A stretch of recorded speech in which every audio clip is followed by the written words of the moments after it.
Good morning, all. Good morning, Mr. Gray Squirrel. Would you like a... Do you have what it takes today? Do you have what it takes to grab that guy?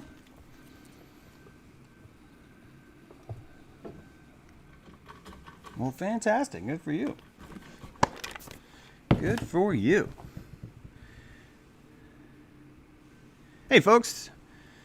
I'm assuming you guys can hear me okay. Let me just do a quick check here.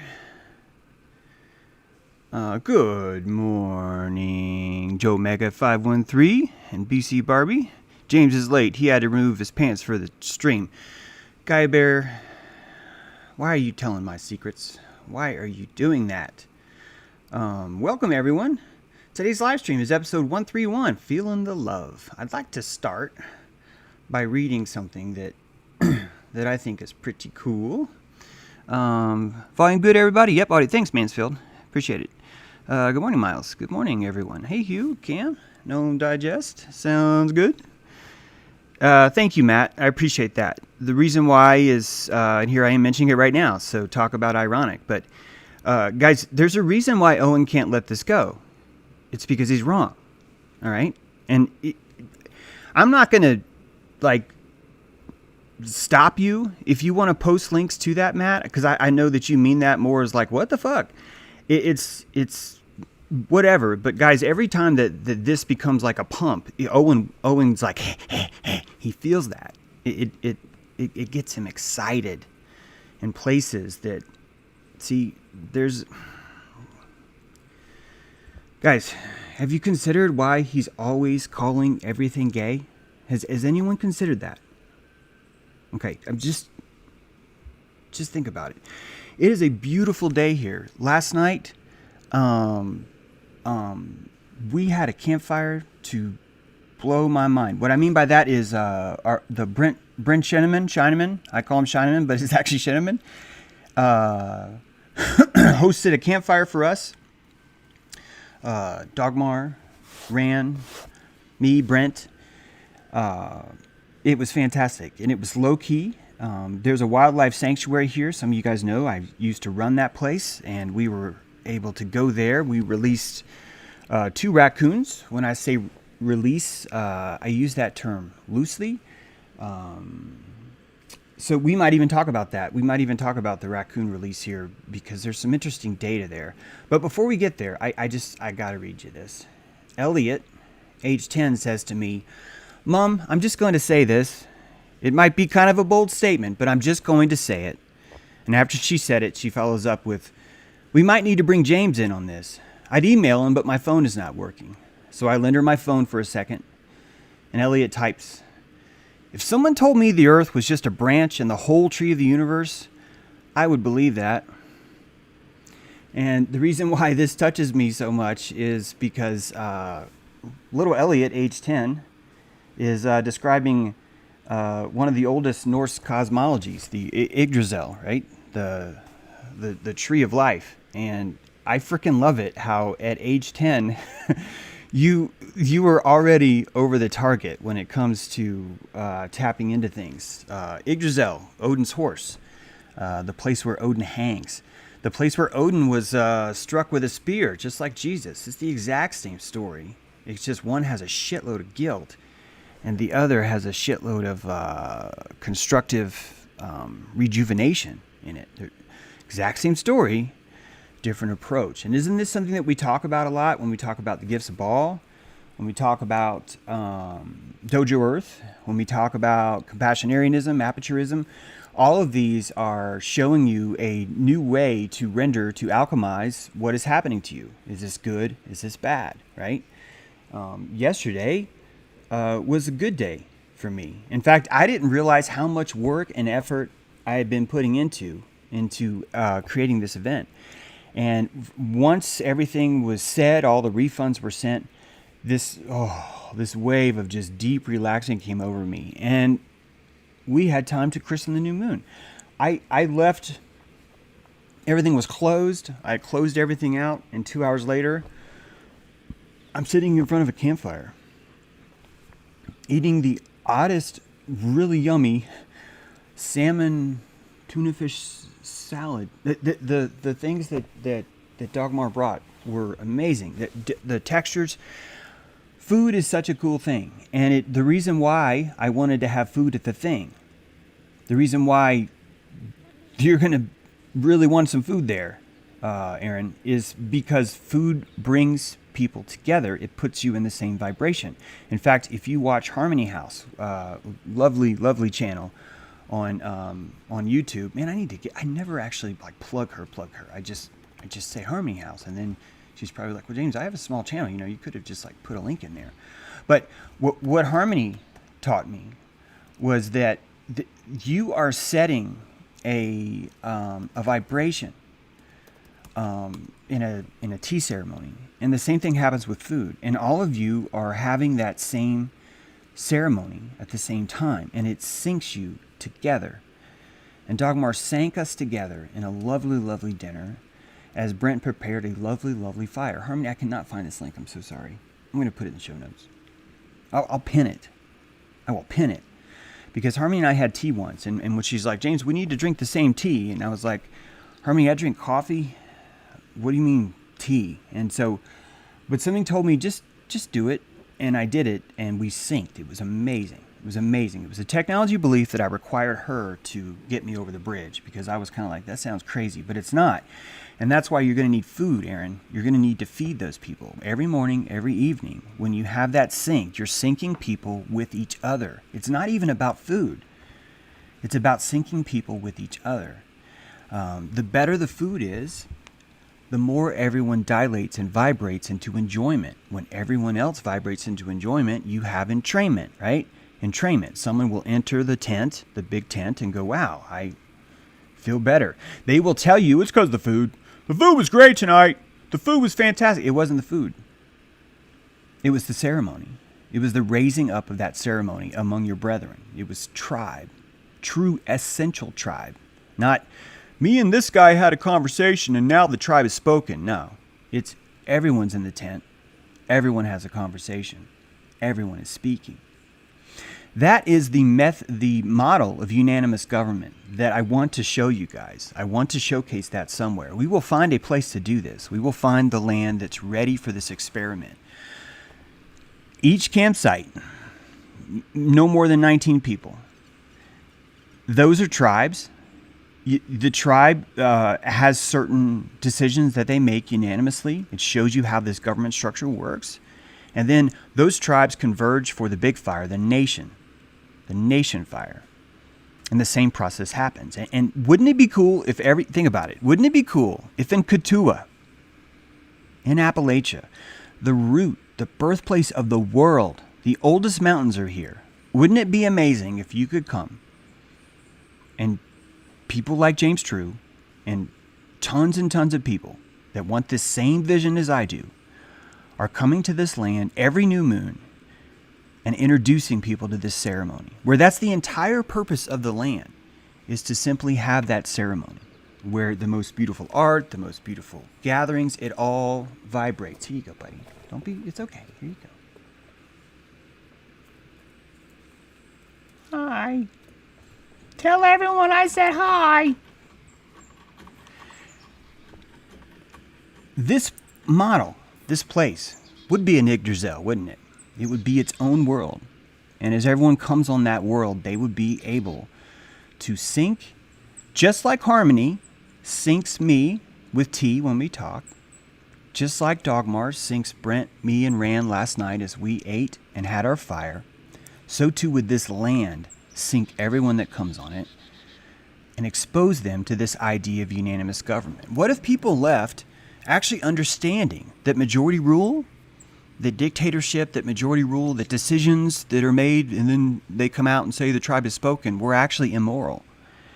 We're actually living in a realm where not having someone say so, not having someone's approval, is actually an immoral decision. I know we can get there. I know we can. I personally, James True, have been saving my money for this land. Don't have $20,000 yet. That's how not big on Babylon money I am. I've been busting my ass and it's taken me that long, and that's all I have right now. But big things are happening, and I'm telling you, I think it's closer than we think. it's closer than we think. And I think that yesterday was a blessing for all of us. I think Aaron and Ben need to go through the experiment of understanding what this takes, what's involved in this. And I think they will come back stronger from this. I think you and I will come up with a way to unite this idea and sink it in the root, give it root here in Appalachia, in the oldest mountains in the world. Imagine if this place was near the Appalachian Trail. Imagine if pilgrims from Maine could hike all the way down here for this new moon ceremony and see that. Imagine 12, 13 times a year, you've got this gathering. What would it feel like to be the land and watch as Elliot, the 10-year-old, speaks up at the fire and says, I think all of this could be one tree. Imagine how that would feel. It would be a whole new world. And it's happening right now, right in front of us in real time. And what you think might be failures, stumbles, are simply voltage jumps. This is why I get so pissed when people demonize negative. When people are like, James, you shouldn't have a conversation that's difficult. That's going to make someone uncomfortable. And that would be the opposite of nice. And what they're always failing to see is it's a dull, right? So this is negative. That's calcification and vitriol, isn't it? This is sorry, Elliot. A check mark. A check mark is vitriol. The whole thing. Look at this. Look at this. Look at this. Look, watch. Check. That check mark is vitriol, isn't it? And what happens? You start with a fall. And because you have a fall, you have a raise. Right? Right? Right? Because you have a fall, you're given the momentum to have a raise. And that's what vitriol is. That's what stress is. That's what problems are. That's what having the rugs pulled out from my feet on Friday was, wasn't it? And did I spiral? Maybe off camera. Maybe I spiraled a little bit. But did I recover? Fuck yes, I did.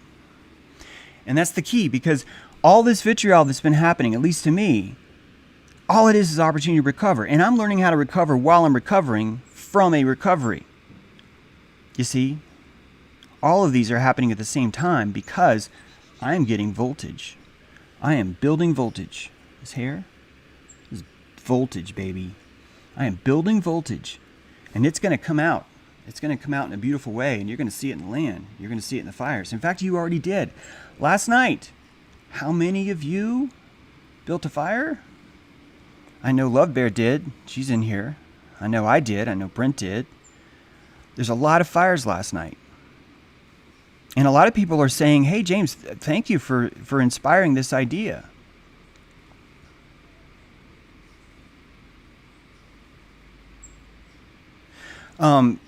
Hey, Jersey Boy Stories, you might want to slow down, dude. I'm going to have to... we got an awesome moderator, and he's probably going to throw you out. Yeah, you need to... I mean, I know you weren't even being insulting, but dude, stop typing the same thing. Let's talk about that. First, holy cow, DE program. You can have my refund back. I believe in you and the cause. I know you will make something great from your heart one day. As a matter of fact, you already have. Love you, James. Holy, thank you so much. And we already are. We already have. Guys, there will be an opportunity to help with this. And it's I've already gotten phone calls. I've already gotten, people have already been reaching out saying, what the heck? James, you have to do this. You have to, what can we do to do this? And I'm telling you, it's coming. It's been coming. All right. Tilden, Limited, Jeremy, Griffin, Bart, Free Press, Medemoth.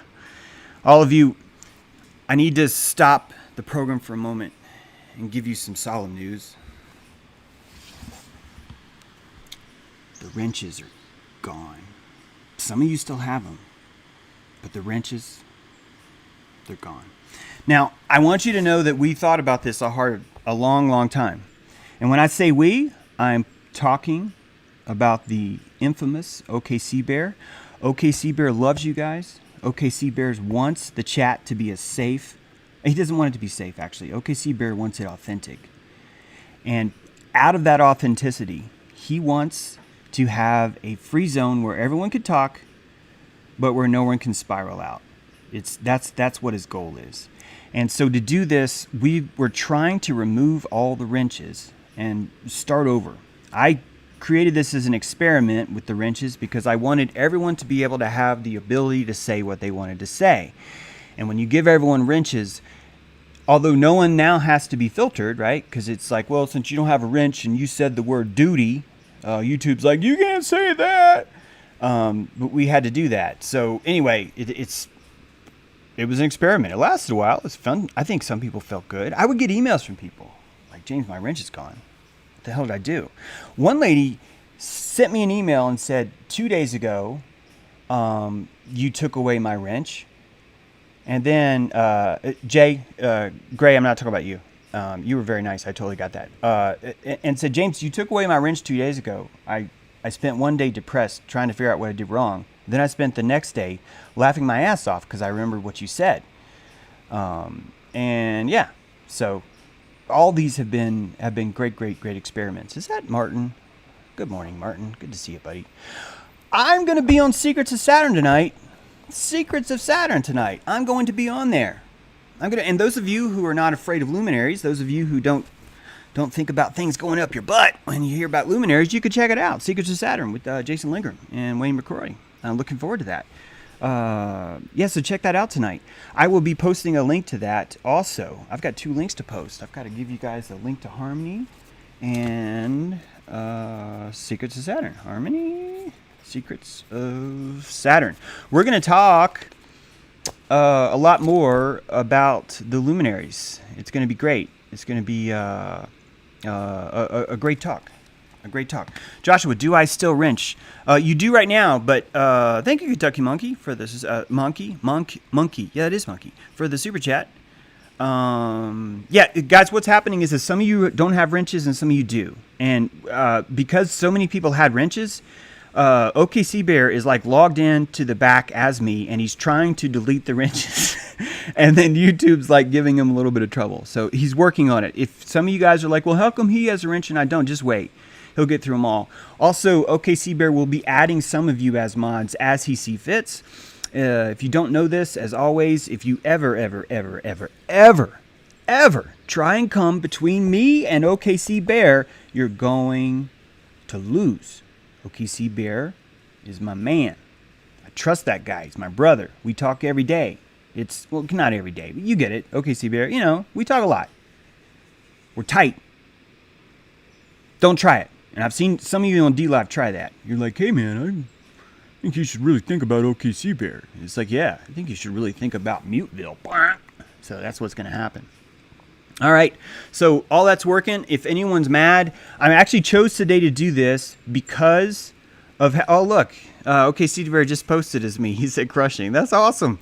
That's the first time I saw that. Okay, so sometimes you might see James True in the chat. And when you do, that is probably OKC Bear. Either that or I've learned how to psychically duplicate myself. But guys, if I learn how to psychically duplicate myself, you probably won't see me again. There's a lot you could do if there were 2 of you. You know what I mean? That's me trying to be really, really vulgar. Hi, Andrew.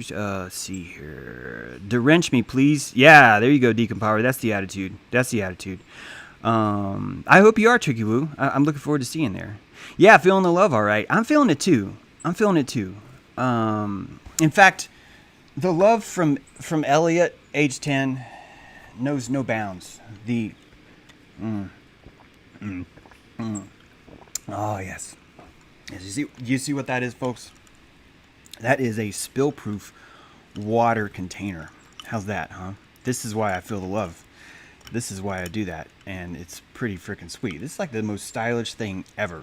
And I'm back in the straw, You start out young, and you're like, God, when we get old one day, I'm going to drink in a straw. And then you're like 5, and you're like, I'm drinking out of a straw. And then you get 8, then you freaking discover curly straws. Then your mind's, you are blown away.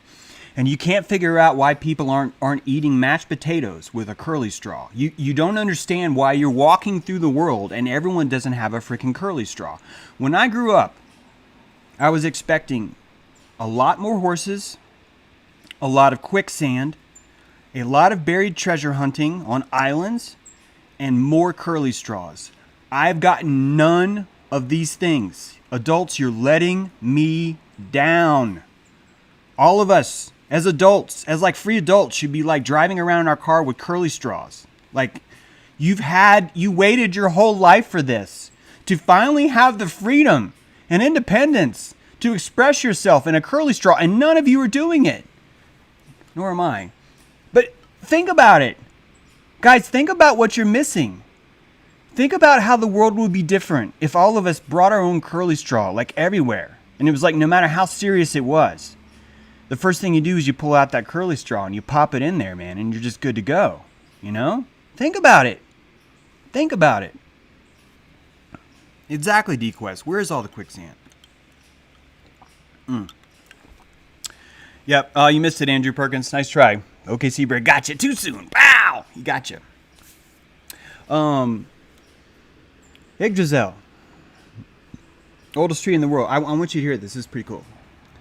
In the second stanza of the Poetic Aida poem, her name's Volva, ladies.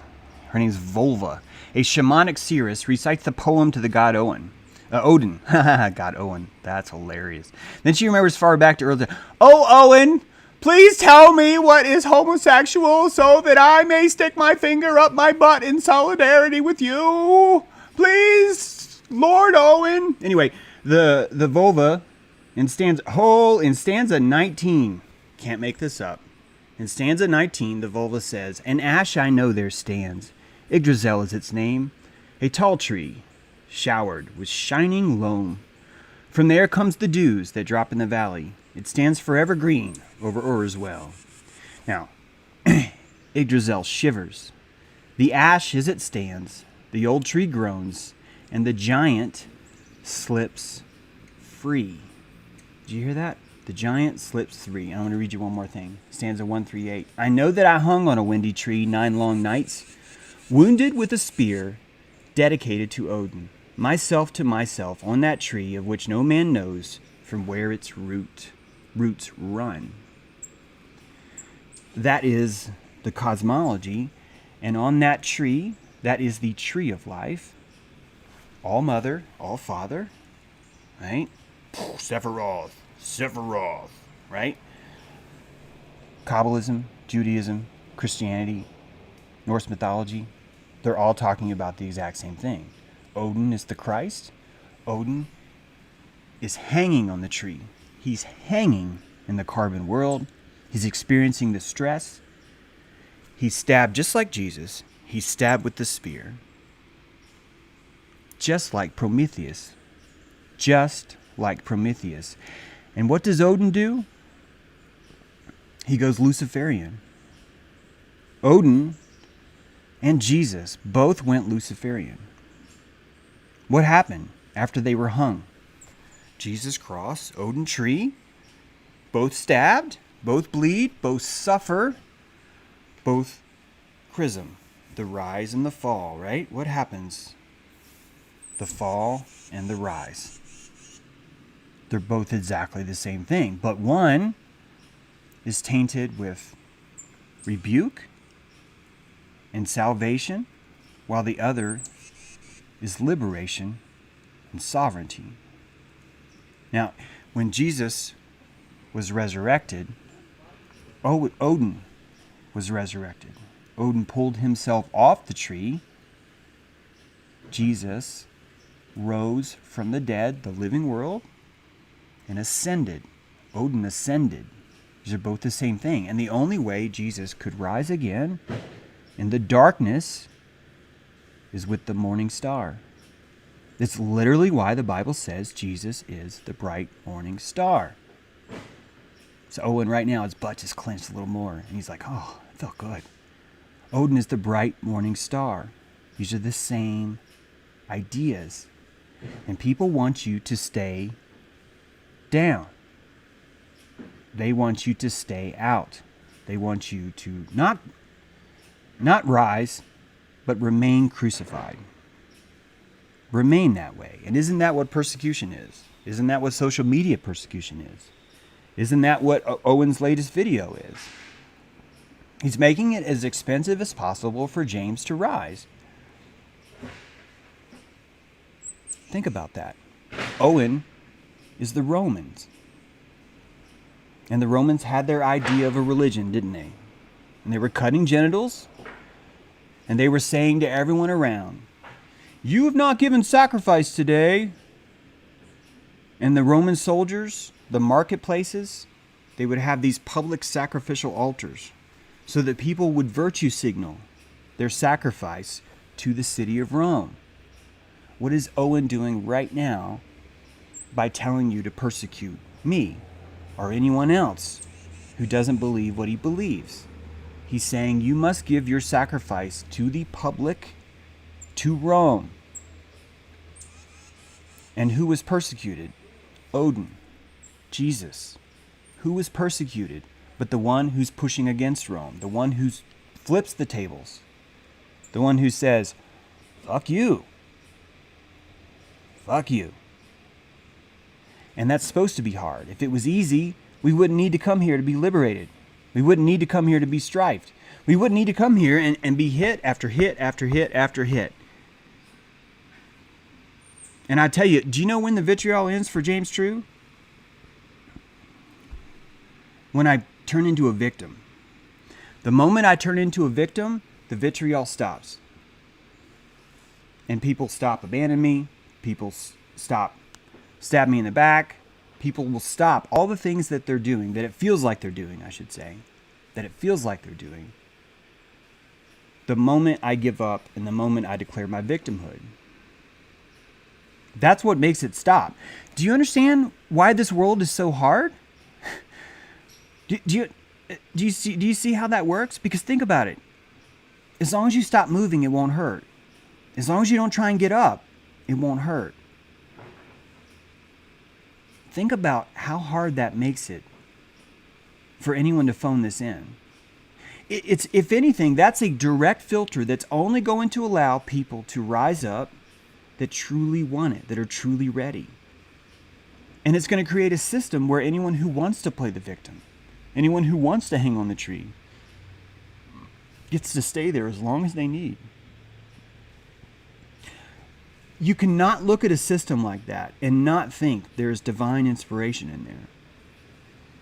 That God has created this system that if you want to be the victim, that's the easiest thing you can do. All you have to do is lay down on your belly. All you have to do is call something gay. That's all it takes. And in fact, if you do that, you can laugh with thousands of people. That's Rome. That's the living Rome. That's the Roman model, and it's all around us. Ball Earth, vaccines, all of these, COVID, all of these things. Right? Remember the articles? Anyone who doesn't wear a mask is a psychopath. Anyone who thinks Jesus is the bright morning star is a gay sodomite. Anyone who doesn't follow this tenet is evil. Your victimization is a beanbag. There's a lobby full of beanbag chairs. Full of them. There's like hundreds of them. You can run and jump off the balcony from the second floor and land on those beanbags and you will be safe at the bottom. And this tower that you raise up, this spiral tower, as you get higher, as you initiate higher into these things, at any point in time, all you have to do is fall over the rail and you'll enjoy the fall. You will love the fall. You'll land in this giant beanbag nest. And when you land there, the most beautiful curly straws in the world descend to give you the sweetest, most syrupy nectar you've ever had. And it's going to coddle you. And it's going to say, "You're meek. You're blind. You're stupid. You're sinful. You don't know this. You don't need ego. You don't need confidence. Pride is awful. We got to get that pride off you. Here's a new pride. It's a rainbow pride. And here's Owen going to show you the rainbow pride to show you why it's so important to think everything is butt sex. And you're down there and everyone's soothing you. Everyone's soothing you. They're saying, it's okay. It's okay. It's okay. And it creates the most perfect, self-fulfilling structure you could possibly imagine. Because now you have a system where people will only descend when they want it. Where people will only descend through the rebuke and the persecution. That's exactly why Lucifer has to have all this hatred around him.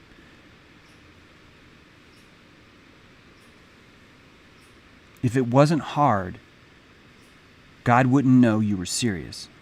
He wouldn't know which of you are pros. He wouldn't know which of you were fucking amateurs phoning it in to get laughs. This is our journey.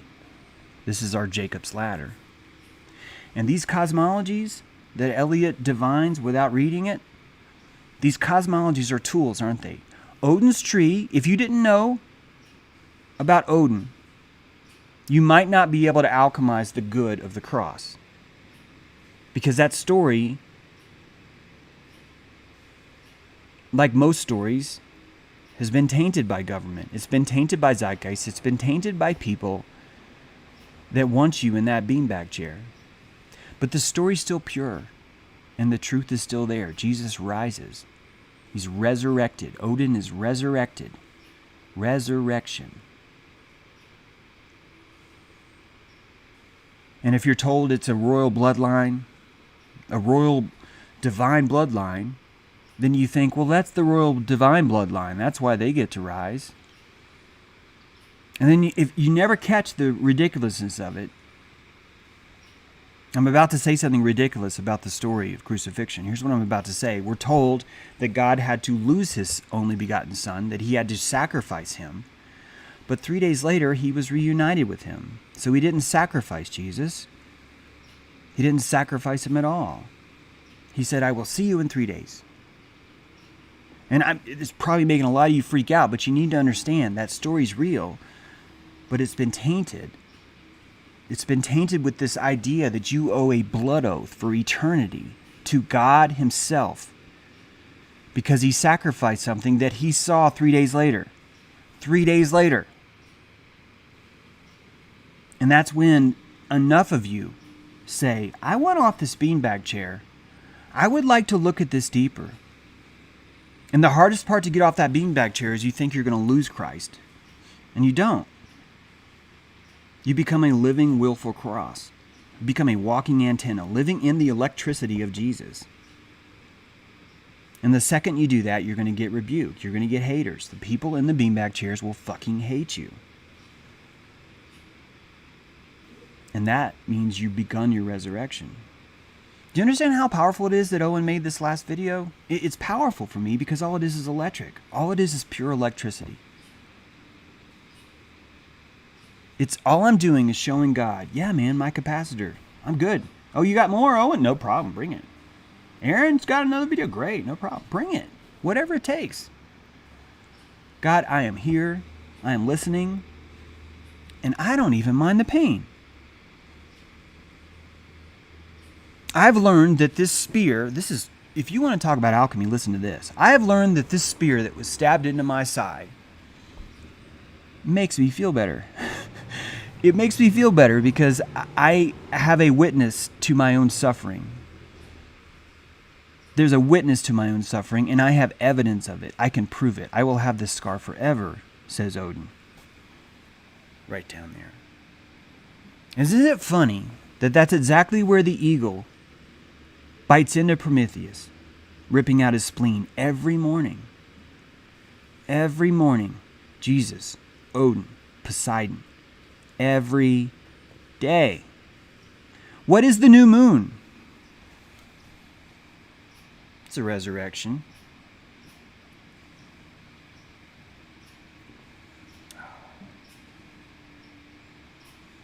It's a resurrection. Last night we resurrected the moon. And I want you to imagine that there was a day, thousands and thousands of years ago, there was a day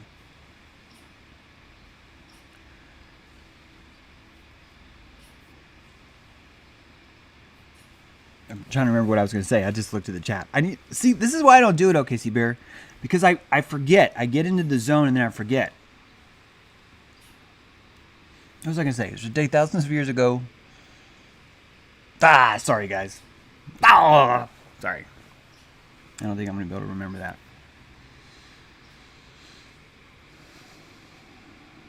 We are going to be having an airing of grievances, by the way. The airing of beefs, we'll call it.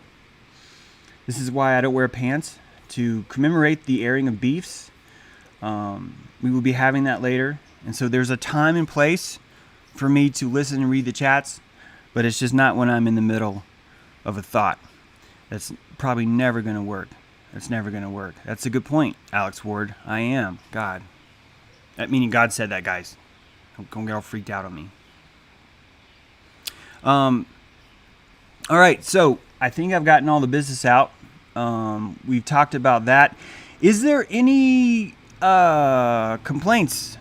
Yes. Wow, I'm so upset the thing isn't happening. I really wanted to learn and grow. It was a great idea. I'm a carpenter. I wanted to help. Yeah, Truth No Censorship. You could still go. You could still email Aaron, snakejones09 at gmail.com. I just want you to know you can still do that and reach out to him and see. Yes, 44 Bear. That's exactly what happened. Owen got to Ben. That's exactly what happened. And that's okay. This is all part of this. In fact, I think that this is going to work out better because people are going to slowly see that this is what happened. I think this will all work out better, including the land. I think we'll end up with a place here in Appalachia. I think we'll end up with, it'll just be, guys, it's going to work out. If you knew where I was last year compared to this year, guys, when I started writing, it's funny because Owen was trying to tell everybody how bad I was because I had money trouble. And what he was sharing with you was a private message that I was sent him where I told him, well, yeah, Owen, when I first started writing, no one was buying my books. I went without water here for 8 months. This house I lived in for 8 months without water. And I'm not trying to say that's super hard. No, I'm trying to say I was surprised at how easy it was. The reason why I went without water is because here in this town, it's $90 to get water. Why? Don't freak out. It comes with trash, right? So it's bundled. It's like trash, sewer, water are all paid together for a small town. It's $90. When I first started writing, I couldn't pay $90 for that. There's no way. And I knew that I needed internet for my writing, and I needed, for research, by the way, and I needed electricity for internet. Those two had a higher priority for me than water did. And I was alone. I didn't see anybody. Well, shit, I'm alone now. I still shower the same amount that I showered then. Except for here, we have 35 miles of trails where I live. And so I could just do a taint bath. Some of you guys know what that is. It actually wasn't that hard. The only thing hard, it was actually kind of fun. I would fill water up, spring water, and bring it here. Which means that none of that water was going through the systems or the pipes. It wasn't getting that vibration. It was actually probably better for me. And it's funny how that turns into a bad thing in Owen's eyes. And me, it was something I'm proud of. It's something I was like, I thought that was resourceful. I think that's great. And if you're not reading me right, that was then. I have water. I have water. It's running now. I can take a shower. I have people over sometimes. People come over. They like wash their hands and stuff. Guys, I make ice. There's ice in here. I have the technology. That's a mini resurrection. That's a mini check mark. That's a mini vitriol. And when I started writing, things were hard. January 1st, snow covering the road. Beautiful, beautiful morning. I wake up. I love it when it snows and you wake up. You look outside and everything's so still. Except for 2 tracks. And I looked in the driveway and my car was gone. It had been repossessed. In the middle of the night, the snow wanted me to know. I watched it, James. I witnessed this. And I saw the witness hours and hours later of them repossessing my car. That was several years ago. And why that's considered a failure for me, I don't know. I was changing who I was. I was in a cocoon. My old me didn't serve me. My old car didn't serve me. My old water didn't serve me. My old life did not serve me. I began to serve myself. And I began to write. And I wrote and wrote and wrote. And I began small. I didn't have sitcoms. I didn't have casting couch endeavors. I didn't have anything like that I had to pursue or follow or chase. I simply had to work on my craft. It was all it took. No manipulation. It required no social deviance. I simply wrote as best I could. I simply researched and wrote as hard as I could.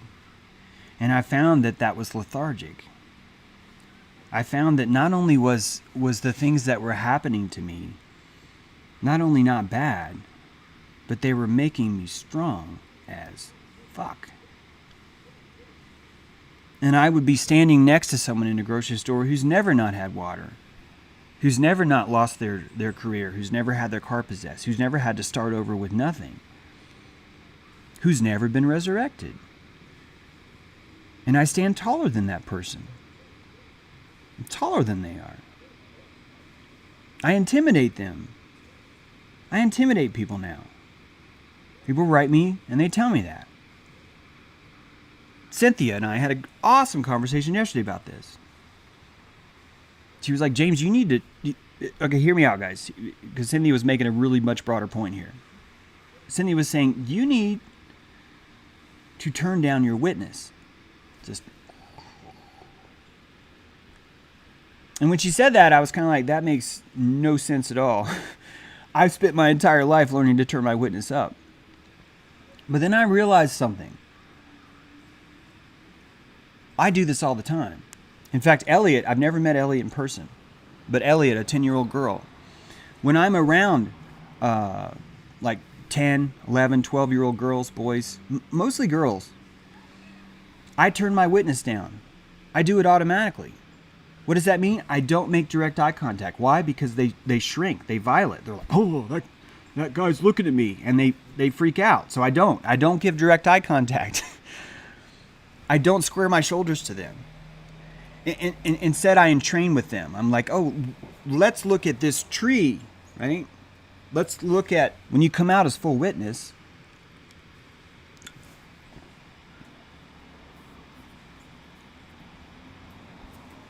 oh, you just saw a little bird butt. He was just like, I'm shaking my butt. I'm shaking my butt. I need to put more seeds down. I have sunflower seeds, but they're in the car, and I was too lazy to get them up there, so we'll just smash a quick little peanut for him. He's got some things to pick from there. So, well, James, don't forget about the witness thing. I know. I turn my witness down for younglings. I turn it down because I want to talk to them. I want them to share. And if I'm all like, oh, and they're just like, holy fucking shit. I'm sorry I keep cussing. God, Jen. Oh, there's no way you can show this to her now. You have to get like a video editor. I turn that down because I want communion. And what Cynthia was suggesting to me is that that's happening with adults too. And I think she might be right. Do you want this one, guy? Hi. Have fun storming the castle.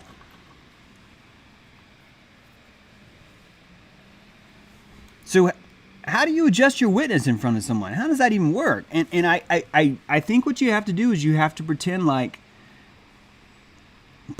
you're talking to someone who hasn't had their car repossessed, who hasn't experienced the vitriol of Owen Benjamin, who hasn't had a big dreams and $11,000 festival pulled out from under his feet. You realize that you're dealing with people that have not embraced vitriol, which means maybe they haven't had that resurrection yet. And that resurrection is a tribe, isn't it? You guys know what I'm talking about. That's all I had to say. That resurrection is a tribe, and we don't have to have the exact same resurrection for it to happen, do we? right? Some of you failed out of college. And when you failed out, you thought, oh my God, this means I'm awful. And then it took you 12 years to look back and go, holy shit, I didn't fail out. I freaking succeeded. I couldn't take the dissonance, James. And the whole time I thought it was because I was stupid or it was because I was an idiot. No, I could not take the dissonance. So I didn't fail at all. And that's the longest check mark in the world, isn't it? Right? That's the longest vitriol in the world. Because it took you 12 years to alchemize that shit. That stuff. It took you 12 years to alchemize that. In fact, many of us die without alchemizing, right? What is an alcoholic? Someone who's not alchemized that fall yet. They haven't done it yet. They're working on it, but they haven't done it yet. Yes, Gnome Digest. I failed out of the Navy. I thought it was because I was awful. No, it was because I was perfect. The Navy could not corrupt me. That's why I failed. I went in as an E3. I left as an E3. And I was like active duty wartime. And I still didn't get advanced. I failed literally every inspection. And this wasn't like I'm a rebel. No. They were making me wear white all the time. I was constantly like, guys, how am I supposed to... Everything's white. I'm going to fail. I cannot keep all this stuff white. This is the stupidest idea ever. And I was right the whole time. And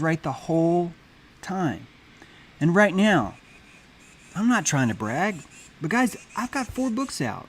And they're good books. Look at the reviews. No, they're not like $1 million bestsellers. I'm not coded in women, that are like, oh, you're so rich and successful. I'm not coded in I'm not like, freaking showing up in a hovercraft and shit, No, I don't have a giant manor to show you. I have a little tree house, and I've got birds and I've got squirrels. And I'm kicking ass. I freaking love what I've got here. And even the loss of the revenue, of the streams, of the subscriptions, of whatever else, of friendships or what I thought were friendships. All of this is helping. Guys, check it out. James True Clown 4.0. There's a guy in here. He's been blocked for 4 months. And today when I told OKC Bear, hey, we're getting rid of wrenches, why don't we go ahead and unblock everybody too? This guy's waited 4 months to come back in and talk shit about me. Can you not see how amazing that is? Can you not see how much electricity him and Owen Benjamin are begging to give me every day? He will wait for 4 months and come in here, and he still can't talk. He still can't talk. He still can't talk every day until 4 months later. Guys, this is the first day. OKC Bear, it's been like an hour? We unblocked everybody an hour ago? An hour ago. And this guy waited 4 months, and he's still in here. Clown 4.0. He's still there. That's devotion. That's devotion to persecution. When's the last time I was on Owen Benjamin? It's been a month? 2 months? What was his show last night? What was his show the day before? What was his show the day before? I don't even watch. People are telling me. Can you understand? A giant Hollywood comedian cannot get his mind off me. He can't stop. He's also worrying about being gay. It's kind of weird. Oh, and you're not my type. You're way too fucking short. And you're just a dick. You need to grow some boobies. And some balls. It's weird. How does that work? Yeah, that was strange. Scroll time. You want another one? Don't get freaked out and just open the thing. You see this every day. Here.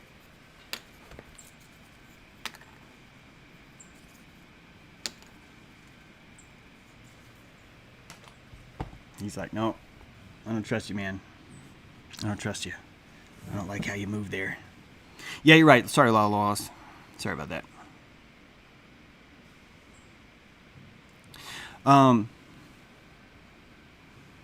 Thank you, J-Drive. You're right. Yep. Oh, you guys are right. I'm just reading the chats, telling everyone. James, stop talking about that. Move on. Owen doesn't have blah, blah. You know, a little bit of this, a little bit of that. You're right. It's part of the airing of beefs, right? Right? The airing of beefs. Yeah, High Pocket 7. Marty and I were actually going to talk on Monday. And Marty wrote me. We actually weren't necessarily going to talk about Owen, but because Owen was just hitting on both of us, you know, Marty wrote me. He's like, James, I'd rather fucking drop an anvil on my foot than have another conversation about that guy.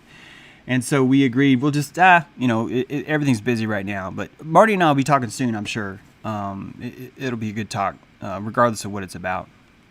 But yeah, it's thanks, Jackson68. Thank you. Yep, you're right. So, look for the spear. Look for it. Find someone who's persecuting you. Close your eyes and listen to the subtle energy. They're feeding you. And the fact that you feel bad about it, you've turned an asynchronous connection. Asynchronous means two-way. Think about coax. You guys have ever seen a coax cable, right? Your cable. It's got a center core, a hard copper center core, and then it's a mesh of silver. It's probably aluminum wire on the outside, and it's shielded, right? It's asynchronous. Goes both ways. Data goes both ways. And when you feel bad because someone's rebuking you, when I feel like shit because Owen's talking about me or something, what that is Owen and I have a coax connection, and I'm feeding him. The emotion that I feel about that is I'm feeding him. And if he's attacking me and I'm feeling bad, I'm giving him energy. I'm giving him prana. That's what it feels bad means. That's what feeling bad means. And you've been told to ignore your emotions. You've been told not to trust your emotions. But actually, I'm telling you, if you close your visor and you are ready, right? And you're like, okay, Obi-Wan, I'm ready. If you close your eyes, you close your ears, you close your nose, and you navigate this world with your emotion, you're going to see a giant terrarium of energy that you did not know was there before. But you have to trust something, and most of you don't. This is the antithesis of what most Zionists want you to do. They want you to believe that emotions are satanic and evil, and that thought and pure reason is the only thing that's good. And logic and reason are not human. In fact, logic and reason are abstracts of human, and we forget that.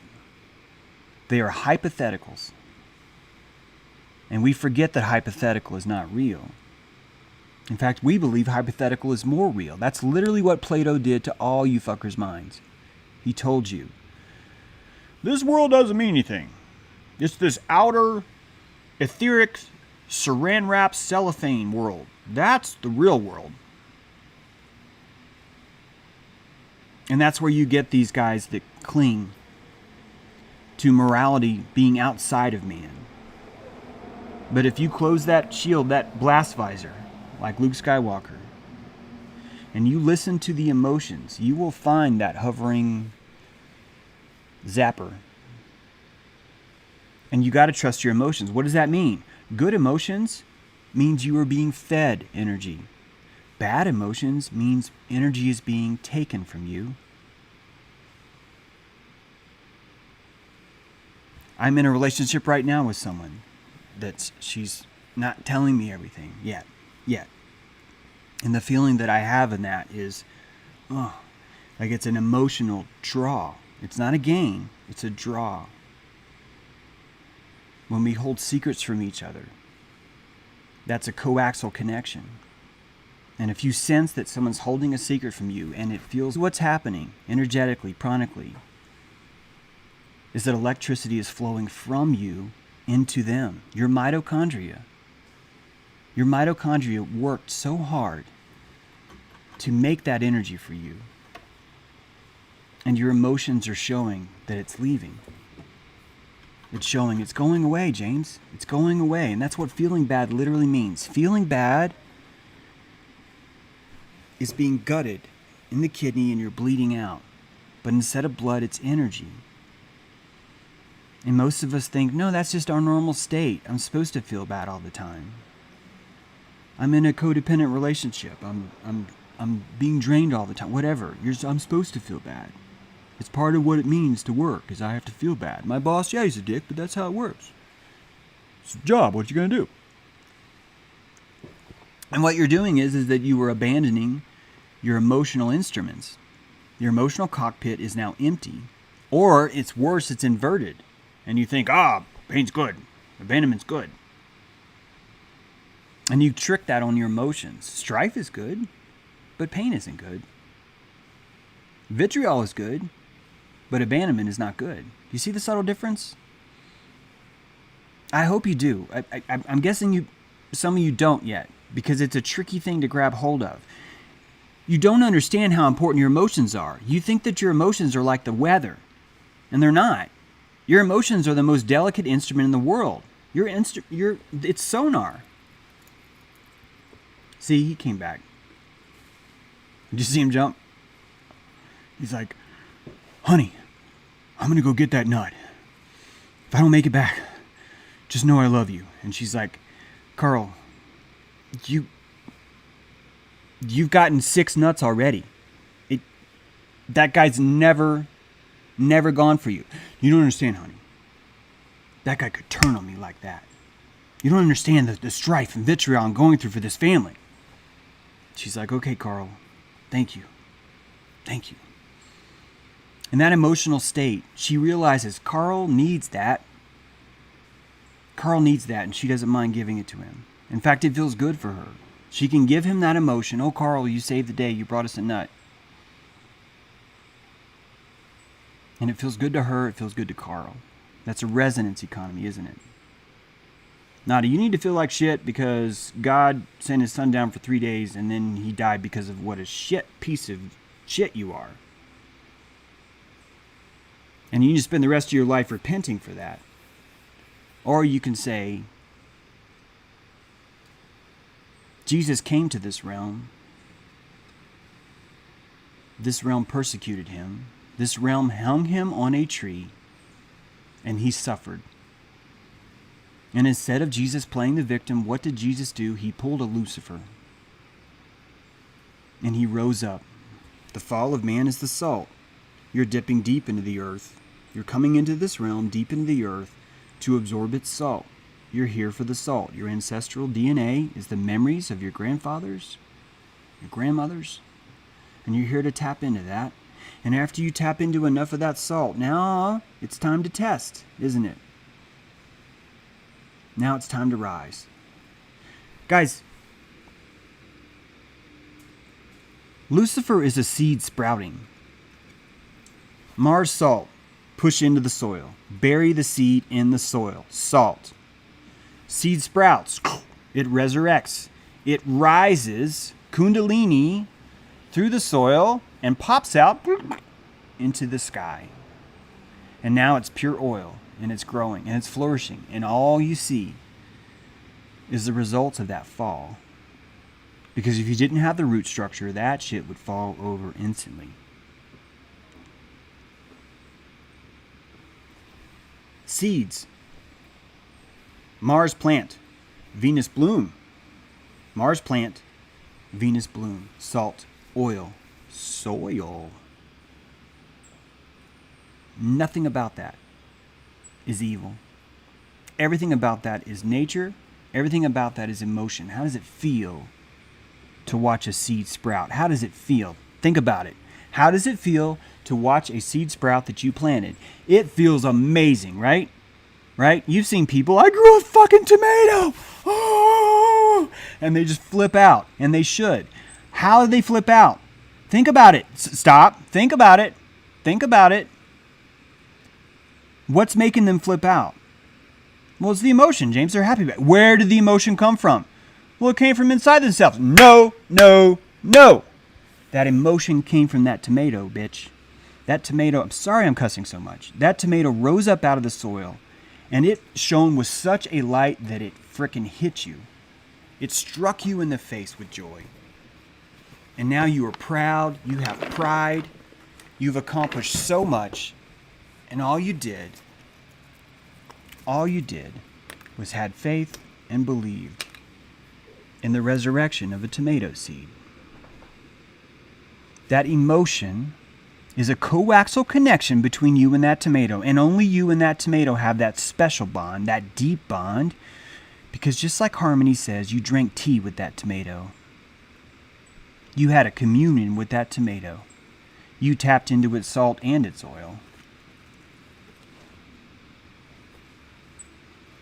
All of this is about planting. You plant yourself in trauma and strife and vitriol so you can rise. Owen Benjamin is a seed pusher. He is pushing my seed deep in the salt. Aaron is packing me down on Friday, pushing that dirt down on top. And a giant tree will grow. And I will thank them both for the root.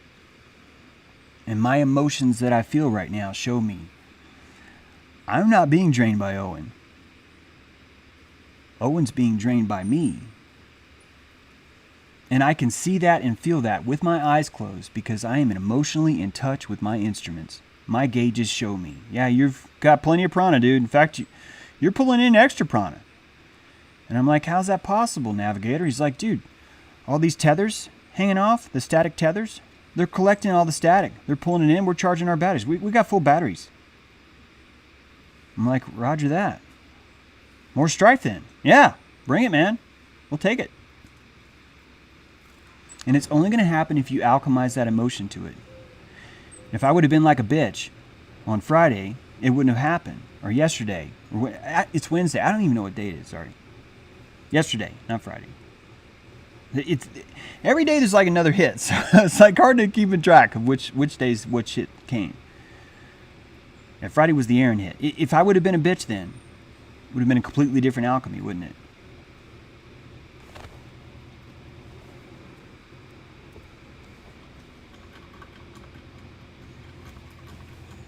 Every day there's something to get done. Use that emotional state. You're going to be around someone that emotionally drains you, and you're going to remember this talk. And first of all, I'm going to say thank you. Thank you for remembering this because this is important. You really, really have to pay attention to this. You little guy. He's like, I'm going to go over here and eat. You're going to remember this talk, and you're going to remember that dark-eyed Junko, and you're going to be like, oh yeah, I remember what James said. I emotionally feel bad around this person because I'm chronically giving them energy. That the deficit that I'm feeling is making me feel bad. That my body is trying as hard as it can to tell me, hey, you're losing to this person. And I say this a lot, but it's just one of many examples. You'll find yourself saying, uh-huh, uh-huh, uh-huh, uh-huh, uh-huh, uh-huh, uh-huh, mm-hmm, uh-huh, mm-hmm. And you're feeling drained, you're starting to yawn, you're starting to feel, oh, I want to get out of here. Time slows. Time literally slows. And you're stuck. You're stuck in this conversation. And you don't understand that energetically something very deep is happening. That this coaxial connection that you made with someone else is being used to thwart and take your energy. And you're the one that's doing it. You're the one that's responsible for it. I gave a consult about a year ago to a lady, and she worked at Walmart. And she was telling me, James,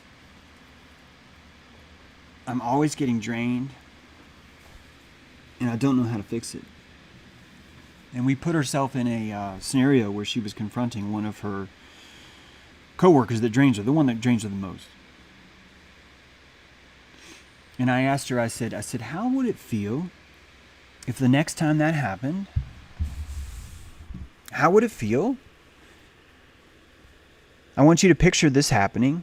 I want you to picture, and she was like, yeah, I know what you mean. I do that all the time to her. I'm like, yeah, I want you to picture, what would it feel like to you if you were to look up at her and say this? Karen, I'm going to stop you right there. This energy exchange, it is just sucking me dry of electricity. I feel drained right now having this conversation with you. We've had this same conversation like every day. We talk about this same thing. And I want to talk to you. I want us to converse. But I need a relationship with you energetically where it doesn't feel draining. Now, I'm not trying to say, Karen, that you're the one draining me. I'm saying that if anything, we have such a bond that I'm able to lose energy through you. And I would like for that to stop. And I waited for her to answer. And she was just like, oh, there's no way I could ever say that. And she started laughing. And we laughed about it together. We laughed about how there's no way she could say that. She was telling me, James, there's no way I could ever be that honest. She couldn't imagine being that honest with someone. And that guy's really contemplative, isn't he? He's just like, I'm thinking about life. I'm wondering what's going on in the world. There's all kinds of things to consider about life. Yeah. Man, he's letting me get close, isn't he? Yeah, hey, buddy. Sorry. He's like, oh, I guess I should go. You guys are... You? What are you doing here? You get it? You get it? There you go. There you go. What a beautiful day. What a beautiful world. Are you coming over here now? Holy shit, guys. He's right near the keyboard. He wants a peanut bad. You want another one?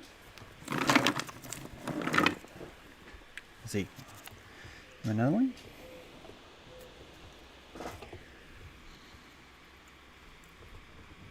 It's like, yeah, we're having a gathering. We got a new moon gathering. We were going to make some peanut salad, peanut potato salad. So thanks a lot for your contributions there, human. I spent the next hour trying to convince her how important it was that she say that, and she could not say it. And I turned the lesson into, it wasn't that she had to say it. It was that she had to laugh at herself that she couldn't be honest with someone. And I heard from her about a month or two later, and she said it worked.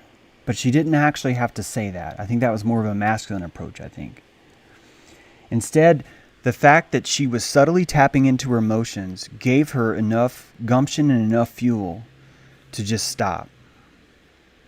To just stop that exchange. And she felt the liberation and the sovereignty to just turn around and walk away. To just say, oh yeah, that's great. And then just turn around and walk away. And we talked about that for a while because she was having a hard time with it. And she worked there for years. It's like a supervisor. She'd worked there for years. And I had to remind her that you've fucked this up for a while. You've established a prana economy with this individual for years. Some of you are going to think, James, you're repeating yourself. Sorry, but it's important. You established that prana economy with them for years. And you can't, after several years, come in and just change it and just say, oh, I want to change this prana economy now. You can try. I'm not saying no, but someone's going to make that expensive for you. They're going to make that super expensive for you, and it has nothing to do with your prana economy. It's not that they think you shouldn't do that. It's not that they think that that isn't right. I swear that's not it. They're mad at you for betraying them.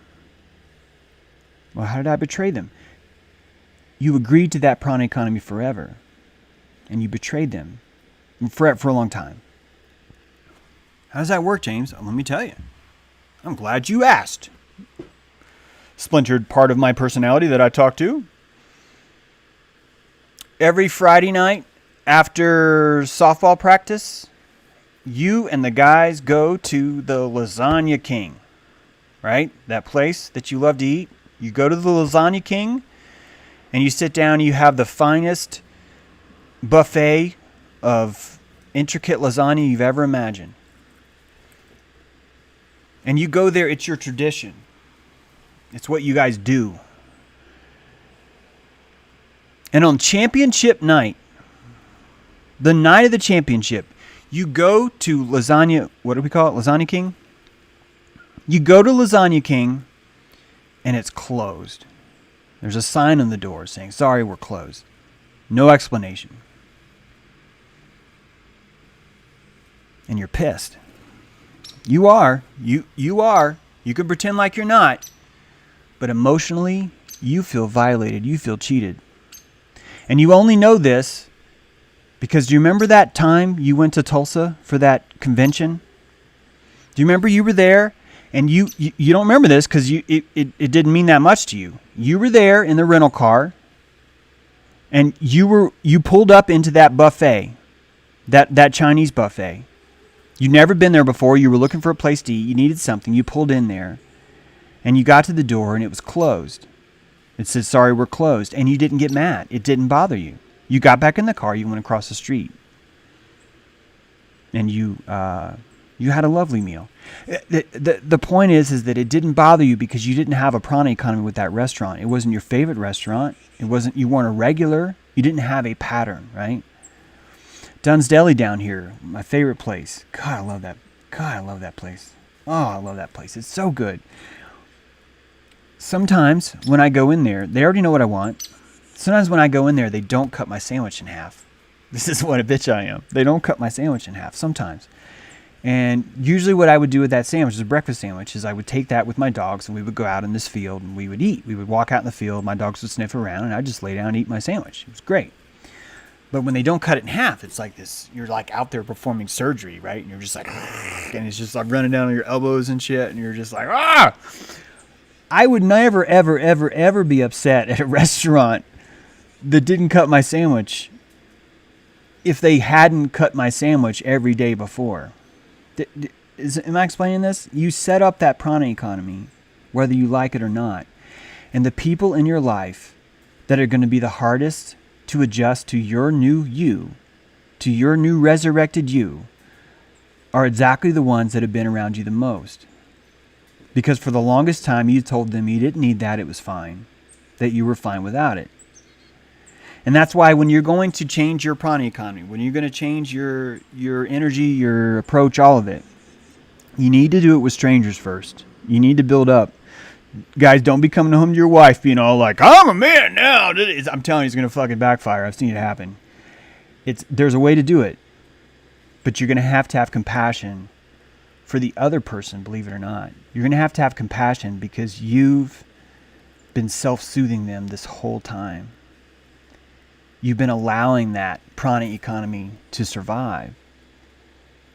And that's what's been making it. That's what's going to make it so hard for you to change in the future. So start with your neighbors. Start with the coworker up on the 3rd floor, up in accounting, right? Start with Brenda in human resources. Start with her. She only met you when you were hired. All right? She only met you when you were hired. Go up to Brenda and say, hey, Brenda, this mask policy, I think it's actually hurting people's health. I think it's destroying their self-confidence. I think it's about the worst thing we could do. And then leave. You're not asking Brenda to change. You're not. You're not saying, Brenda, what you've done is wrong. That memo about the masks is wrong. You didn't say that. You're not here to criticize Brenda. You're here to make it expensive. You're not here to make it impossible. You're here to make it expensive. It's just like Costco. You are a Costco of prana. You want shoppers. All right? When you make it expensive, it doesn't mean you want no one to buy it. It just means you want to raise your price just a little bit. Every day, just listen to your emotions. Realize Brenda's draining the shit out of you, and you want to stop that. And you are the only person that can do that. And it's not going to be a change in Brenda. It's going to be a change in you. And you are stepping out into the market. Every morning you've stepped out in the market and you've said, I have fresh peanuts. I have fresh peanuts, and you can have them for a penny. And you've been doing that for years. Actually, it can't be a penny. I'm sorry. You've been selling fresh peanuts for 12 cents. For years, 12 cents. And you're not going to get up the next day and say, peanuts are now $1. You'll never sell a peanut. No, you're going to have to say peanuts are now 15 cents. And when you do that, you're going to get outrage and vitriol. The people that knew you the most, the people that have been buying peanuts from you this whole time, are going to be like, you suck. And you're going to lose subscribers. People are going to call you gay. People are going to, whatever the fuck's going on, that's what you'll get. You'll get your vitriol for raising your price of peanuts. And that's the world testing you. Are you sure you want this electrical change? And emotionally, you're going to have to say yes. Because you're running, and you're still listening to your emotions. Yes, this is uncomfortable now. But you realize it's not nearly as uncomfortable as the prana economy you've been carrying on your back for years and years and years. And I want you to realize that this is a daily effort. One of the things, the biggest lies about Babylon is they tell you that you can reach a plateau of Zion. You can reach a plateau where you are now okay. You have 2 commas in your income for the year, right? You make so much that you've got 2 commas. Now you've arrived, they say. Now you're here. Or you've done this, or you've done that. You will never get there. Getting there is the victim. The only place you can get to is victimhood. You can get there and you can stay there, right? That's falling off the balcony and landing in the beanbag chairs. That's the only place you can get to. Because this spiral, it keeps going, baby. It keeps going. And it has to keep going because the spiral needs to be taller than any man could ever possibly dream of reaching. Because you want that striving. Truth is a single silver coin at the bottom of the ocean. And that one single silver coin will show you who wants truth the most. Truth in the bottom of the kiddie pool, a silver coin, doesn't show you anything. It has to be hard. It has to be at the bottom of that ocean. And you will see who's a deep diver and who's not. Who's willing to go the distance. So pay attention to your subtle energy. Pay attention to your prana economy. Readjust. Day by day, start with strangers. Don't do your wife yet. Don't do your husband yet. Just give it some time. Start to feel that uncomfortableness around Brenda. That confidence will slowly rub off. You won't even have to do it consciously anymore. It'll start happening automatically. All right. I'd like to open the floor now to the airing of beefs. This is the part in the show where we all air our beefs. If anyone has any beefs to air, I will be watching in chat. So I will be airing my beefs now. That's supposed to be a joke. But if anyone has any beefs to air, now's the time. You can tell me how much I suck. You can tell me how much someone else sucks. You can, anything at all. This is the airing of the beefs. We will be writing a song soon. The airing of the beefs. The airing of the beefs. Hi, Hosedario, the herring of the beefs. All right, Gaia Bear has a beef. She says tainted beef. She has a beef with that. Truth No Censorship has a beef. James, I need to talk to you, man. Truth No Censorship. You just did. Beef curtains. James at jtrue.com. Truth No Censorship. James at jtrue.com. If you email me there, we can talk. Yes, I do consults. In fact, I turned them all off because I was working on the thing. But yeah, if anyone wants to pay me for a consult, I will strictly use that money, stick it in the $20,000 I have for land, and we'll get that much closer. So, yep. James at jtrue.com. I have an apple. Good for you, Slim the True. Where's the beef? Says no more money. All right. So D-Live has no beefs. They're looking pretty happy right now. I'll come back to you guys in a sec. Let's see. Do you have an experience with lucid dreaming? Says Dreamy Dudes. So, yeah. I do, Dreamy Dudes. And I'm going to tell you something. My lucid dream scares the shit out of me. The lucid dreams that I've had 2. They are terrifying. wow, they're terrifying. Both of them came after I was literally riding on my bicycle in my 20s, yelling, screaming, "I desire contact, I'm not afraid." And boy, did that happen. So that's my experience with lucid dreamings. I do not dream as much. I do not remember most of my dreams, dreamy dudes. I don't. I am fully awake in this world. It's why I don't really like to do a lot of altered personality, like altered consciousness sort of things, like with drugs or anything. I'm not saying no one should do that, by the way. I'm not a prude. I love being this way. The way I am, the vitriol I'm working on, all the things I'm working on, I freaking love being this way. Even the pain that I feel, I'm able to really sink deep in my bones and just feel it. I wouldn't change a freaking thing about my consciousness right now. And I think that might be why maybe I'm not remembering a lot of my dreams. I certainly remember them sometimes, but I'm just trying to say that when it comes to people that remember their dreams, I'm like very retarded in that way. I don't have a lot of that. Georgia boy, I grew up with Andy Burke, the mayor of Chattanooga, and I can confirm for a fact that guy's an asshole. And I don't say that as an individual like against him personally, Georgia boy. I'm actually talking about his procedures to destroy the Confederate cemetery there. And he's claiming to have destroyed the Confederate cemetery there so that he can help defeat racism. And that's why Andy Burke, Chattanooga mayor, is an asshole, Georgia boy. So I agree with you. He should be shamed for that. They should make that expensive for him to erase history so he can get some virtue points. When you talk about elites who try to illuminate us, does it remind you a little of the white hat stuff, known digest? No. It's a good point, though. So keep in mind that the white hat stuff, this is a great question by Known Digest. When you talk about the elites who try to illuminate us, does it remind you a little of the white hat stuff? The reason why it doesn't is because the white hats are inside DC.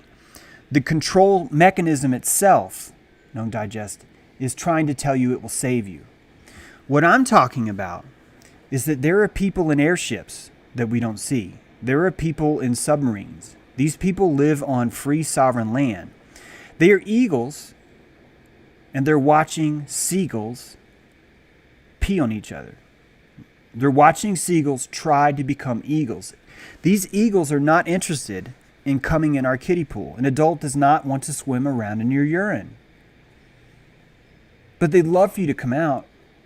But they don't love for you to come out. See, here's why it's tricky. It's a lot easier to believe in evil than it is in good, because you will see evil people, what we call evil people, fucking with you.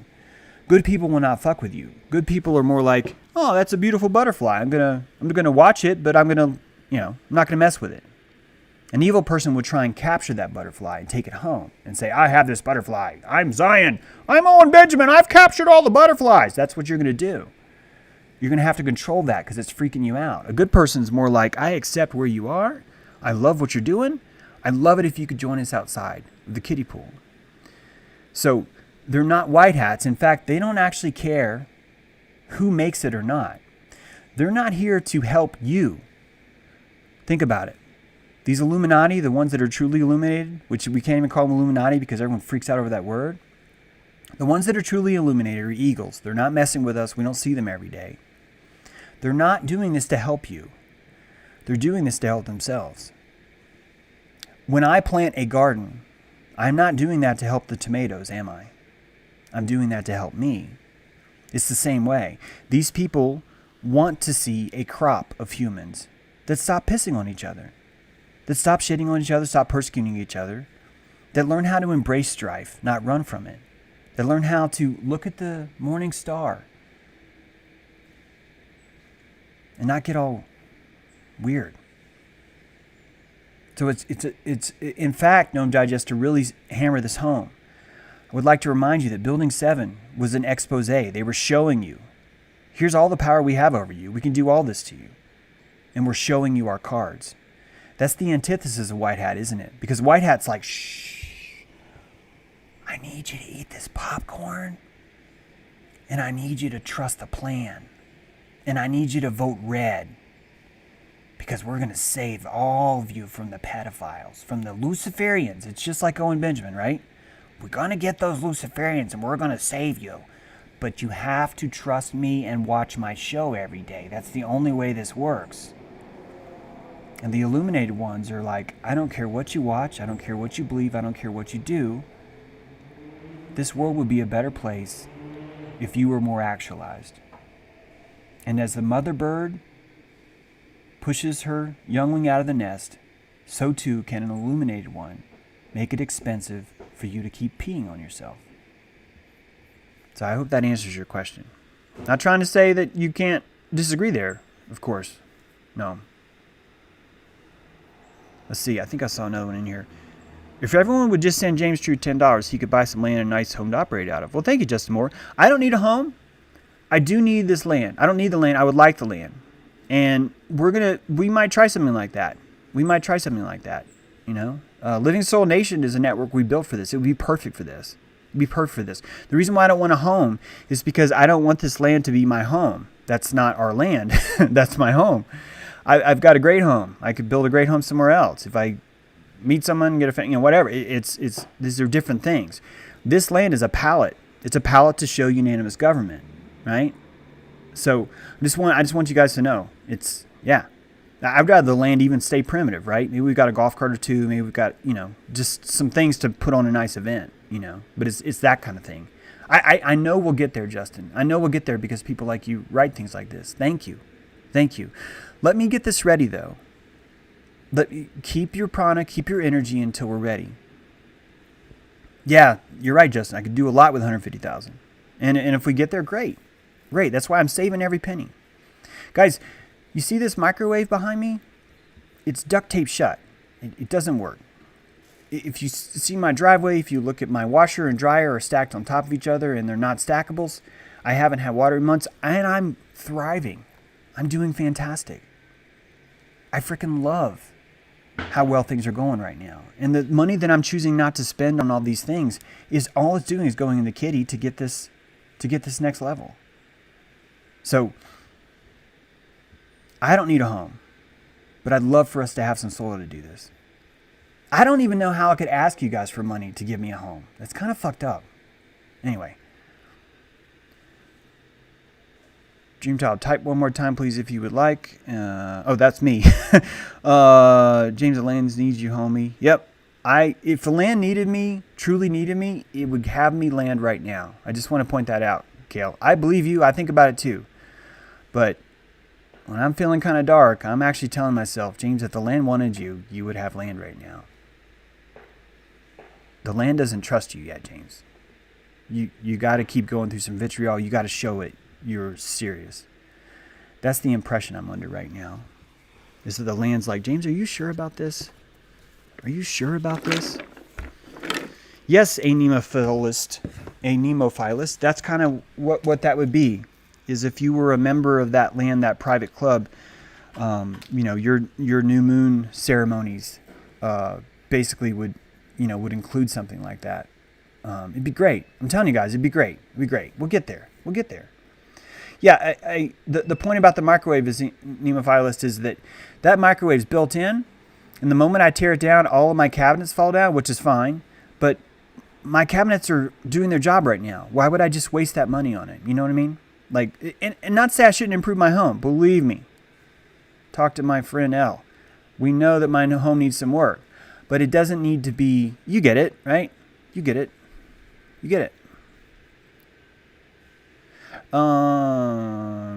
James True, I got some solar panels and inverter. Pro Sign True Electric. You can get if you want them, my brother. Thank you, Justin. All that starts with land, doesn't it? Once the land's there, it's all good. Look, James Crew Clown 5.0. Check it out. I mean, he's been blocked for like weeks, and he's right there. I love it. I love his devotion. Feel that electricity. Guys, I don't even have to read what he says. I'm just feeling it. I'm just feeling the emotion. I'm like, wow, it took him 5.0, and he's still there. All that is electricity for me. It's fantastic. Love the format today, James. Thanks for answering questions. Thanks, Steve. I wanted to do this forever, and OKC Bear kept telling me not to. He was like, James, don't do that. I'm totally being sarcastic. OKC Bear's been begging me to do this forever, and I'm finally listening to him. You deserve to be compensated for teaching service that you're performing, James True. And I am. I got $155 today in chat revenue. which is fantastic. Guys, just so you know, the YouTube chat is awesome because they demonetize me. And look at all the gold coming in over here on DLive. So I am being compensated. Here, I'm going to distribute rewards. Boop. Treasure chest has just been emptied over on DLive. 26 seconds. Yep. I don't know no microwave either, Guy Bear, because it doesn't work. In fact, this morning when I got out of the shower, the door opened because the tape wore off. I lose a piece of tape every 3 months. I have to put a new fresh piece of tape on there. James, I have beef that I couldn't find your books on tape on your website. I want your books written on duct tape. Thank you, Believer Bear. I'm glad finally someone was willing to take me up on my idea for books on tape. Yeah, OKC Bear is way cool. I trust that guy immensely. I just gave him my login credentials. That's how much I trust him. Yeah, I'm excited for Secrets to Stars tonight, too. Yep, Lucy will find you when you're ready. No more money, Bear. Lucy the doll messes with my brain. Okay, no idea what you guys are talking about. We need to make a crypto fund, more money. We have the more we can make. We start our sovereign with unanimous government. Yes, truth, no constant censorship. If you read my article called The Man from Cthulhu, it actually outlines how that works. It's a prana economy. We were going to show you that experiment at Ben's place. We were going to show you that place somewhere else. We just have to wait, that's all. It's happening. It's happening. James, I have a real problem with you possibly bringing a new thing closer to me in Appalachia rather than the West Coast. Now I won't have an excuse not to go. Good. Ha, ha, ha, ha. Take that, Believer Bear. Beef. Here comes a beef. J-Drive has a beef. What the fuck does Marty Leeds or you think about the Rapture or Revelations? So it's Revelation. I'm not trying to correct you like, how dare you, J-Drive. I say that all the time. And I've told you guys what the Rapture is.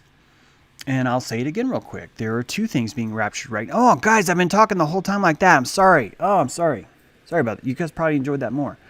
There are two types of raptures. There's a rapture for the loyal, and there's a rapture for the rebel. And the rebel rapture are you. You guys are competing for the rebel rapture. The reaping is here. Everyone is being separated like mitosis. The cell is turning into two. And on one, you have the 144,000, the most loyal, devout people ever. They are so devout that they will take not only 72 vaccines, but 73, 74, 75, 76. They will believe anything you tell them. They will grapple. They will wander the desert for 60 years. They are so devout to devotion itself that becomes a product, a very valuable product, a very valuable tincture. We've been fermented here. Half of us are being fermented as super loyal, as super devout, and the other half of us are being fermented as super sovereign, super enlightened, super illuminated. And that's literally what the rapture is all about. If you can picture yourself making a smoothie, you'll see that process in real time as you put the chunks in and they start to mesh and they start to become the same. We are being raptured. We are being reaped. Wheat, chaff. But God wants both. He wants both the wheat and the chaff. Revelation itself is a Zionistic insert. Guys, you do know that the four horsemen of the apocalypse are the medicine wheel, right? You do know that behold the pale horse literally is the high noon sun. You know that, right? We've been over this. The four horsemen of the apocalypse is the wheel of time. And Revelation is tainting that to make you fear, make you worship Israel, make you bring about Zion. That's part of the test. This is a test.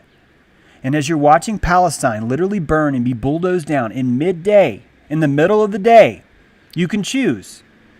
You could be Owen Benjamin and say, I'm fine with this because I'm fucking afraid of embracing my own morality. Or you can look at what's happening in Palestine and say, that's fucked up. And that's the wheat and the chaff. That's the rapture. That's Revelation. And if Revelation wasn't there scaring the shit out of you, that fire's going to come out of your butthole and you're going to blah, blah, blah, and famine and pestilence and blah, blah, blah, you would not be under the vitriol where it's go time. Boom, boom, boom. 3 seconds left on the clock. Boom. You are 2 points behind. You throw that three-pointer. Boom.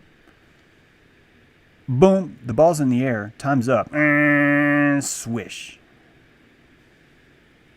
you have to have the drama to push you into the test. Revelation is that clock running out. It's making you freak out. It's making you choose. Do I go devout?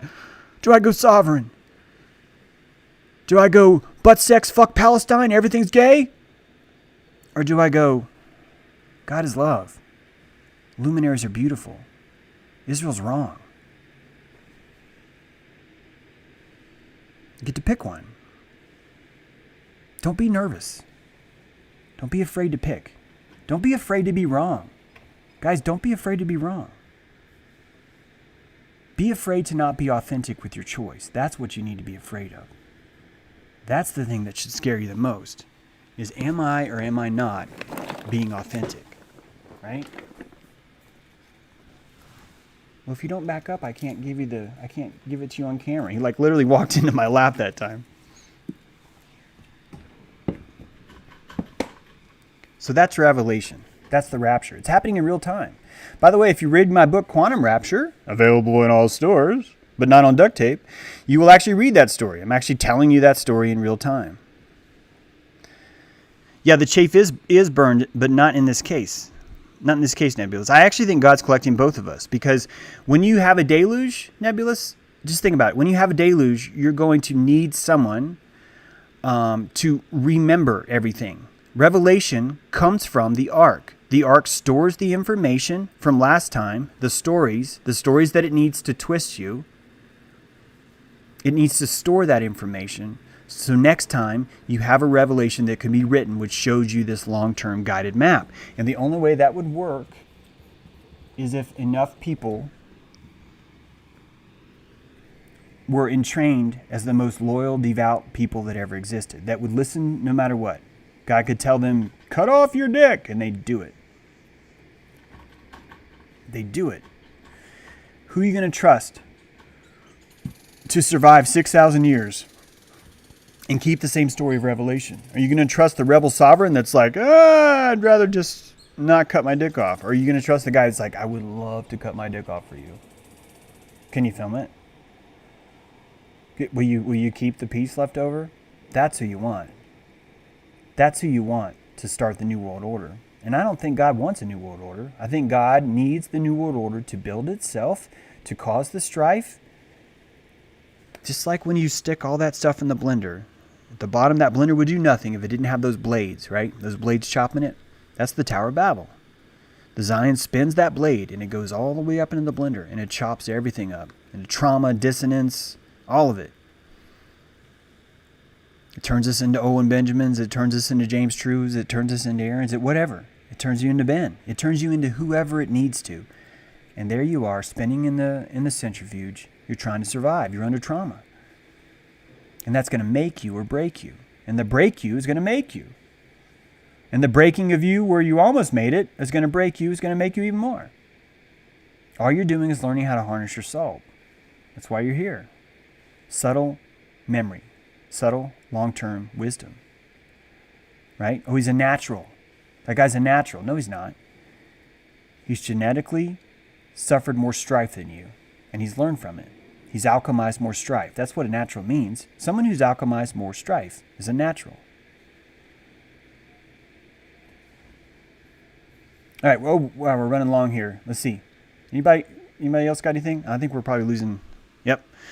Thought it would generate more energy. Let's see. We're staring off into force again. James True. Yep. Sorry about that, guys. All right. I'll end the show. I'll get better at this.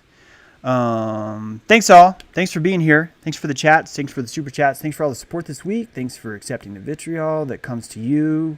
And please listen to your emotions. Please realize that's a vital instrument. Shout out to Elliot and Jen. Thank you for making me feel loved today. It's really touching. It was actually yesterday.